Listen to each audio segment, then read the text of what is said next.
নমস্কার বন্ধুরা, চলে এসেছি রান্না নিয়ে। এইখানে আছে চিংড়ি মাছ, এটা ভাপা করব পেঁয়াজ লঙ্কা দিয়ে, একটু জিরে গুঁড়ো দিয়ে এটা ভাপা হবে। আর এইখানে আছে ফুলকপি আর এই মাছ, এটা বড় একটা সিলভার কাপ মাছ, 800 গ্রাম ওজন। তো এই মাছটা দিয়ে, এই ফুলকপিটা দিয়ে ঝোল হবে।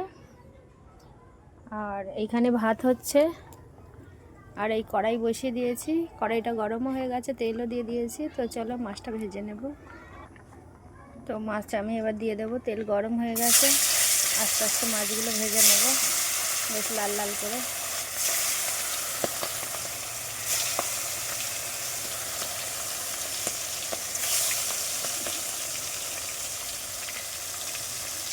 তো মাছগুলো আমি একবারে উল্টে দেবো।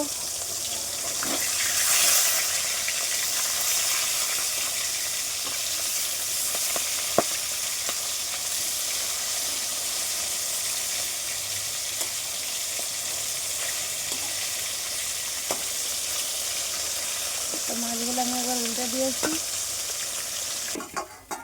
দেখি হয়েছে হয়েছে। ওই লালটা হাত দেবে নাকি? না, আবার বাকি মাছগুলো ভেজে নেবে।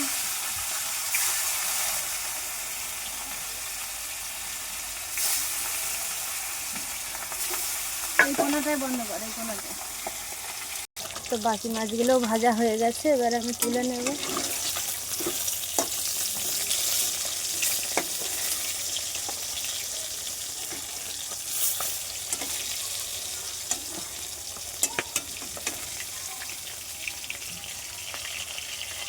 বাকি মশলাটা এবার বেটে নিই। এখানে নিয়েছি রসুন, আদা, ধনে আর শুকনো লঙ্কা একসাথে বেটে নেব। এবার আমি এই মাছের তেলেতেই ফুলকপিগুলো ভেজে নেব।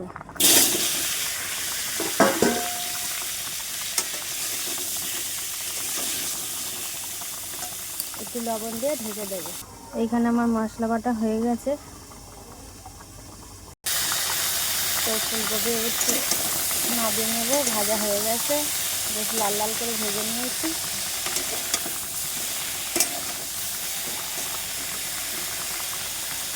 কড়াইটা ধুয়ে বসিয়ে দিয়েছি, এবার আমি তেল দেব কড়াইয়ে।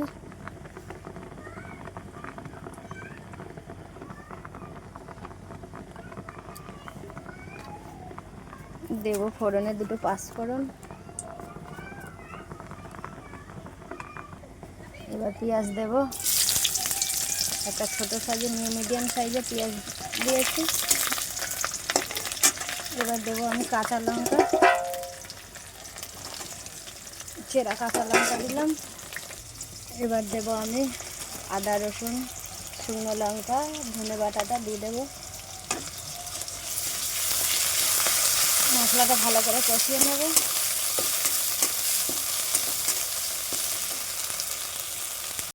বেশ সুন্দর করে মশলাটা কষানো হয়ে গেছে, এবার আমি দিয়ে দেবো আলুটা দিয়ে দেবো।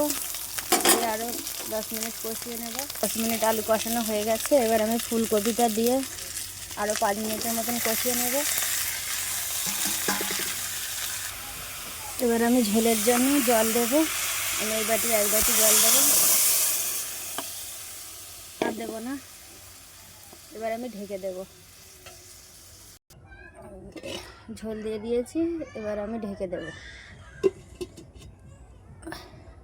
ঝোলের জন্য এবার আমি মশলাটা করে নেব। এখানে দিয়েছি দারচিনি, এলাচ আর লবঙ্গ আর জিরে, আর একটু হালকা একটু পাঁচফোড়ন দিয়েছি। এবার ওটা আমি বেটে নেব। মশলা বাটা হয়ে গেছে। এখানে বাটি ভাপানো চিংড়ি মাছ হয়ে গেছে। তো চলো আলুটা সিদ্ধ হয়েছে কি আমি দেখব।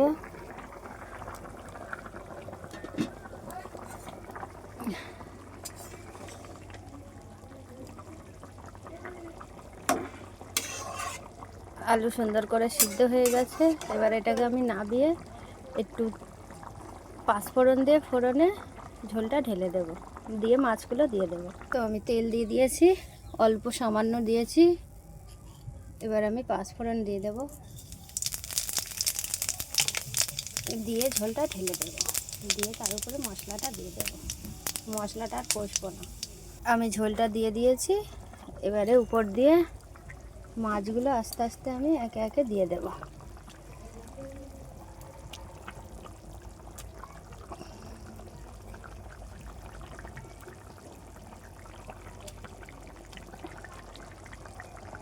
একে একে সব মাছগুলো দিয়ে 5 মিনিটের মতন আমি ঢেকে দেব।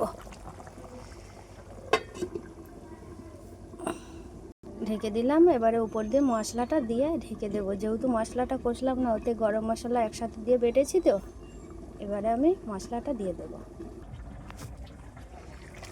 এবার আমি এই মশলাটা উপর দিয়ে দেব, দিয়ে ঢেকে দেবো আবারও।